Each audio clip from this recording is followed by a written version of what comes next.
சிந்து பைரவி நீ பிரமோ தாலி பிரிச்சு கோக்குற விழா முடிஞ்சதுமே பைரவி அந்த தாலியை பார்க்க முதல்ல கோவப்பட்டுக்கிட்டு இருக்காங்க. இந்த வாழ்க்கையை விட்டு நிரந்தரமா போகணும்னு பார்த்தா ஆனால் திரும்ப திரும்ப இந்த வாழ்க்கை கிட்ட தான் நான் வந்துக்கிட்டு இருக்கேன். இதை என்னால் கொஞ்சம் கூட எதிர்பார்க்கவே முடியலன்னு சொல்லிட்டு பயங்கரமாக கோவப்பட்டுக்கிட்டு இருக்காங்க. சே, எனக்கு மட்டும் ஏன் இப்படி எல்லாம் நடக்குதுன்னு சொல்லிட்டு பயங்கரமாக கோவப்பட்டுக்கிட்டு இருக்காங்க. உடனே பார்த்தீங்கன்னா என்ன பண்ணிக்கிட்டு இருக்கான்றாங்க.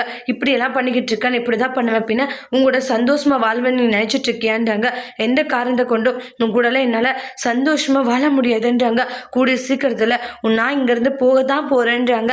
ஆறுமுகம் இருந்துட்டு நான் இப்போவே கூட தான் உன்னை போக சொல்கிறேன், அது ஏன் கூடிய சீக்கிரன்ற, நீ தாராளமாக இப்போவே போகலாம், ஏன் போக மாட்டேங்கிற, போகலாம் இல்லை அப்படின்ற மாதிரி சொல்லிக்கிட்டு இருக்க. இங்கே பார், போக வேண்டிய நேரம் வரும்போது கண்டிப்பாக நான் போக தான் போகிறேன்ற மாதிரி சொல்லிட்டு போயிடுவாங்க.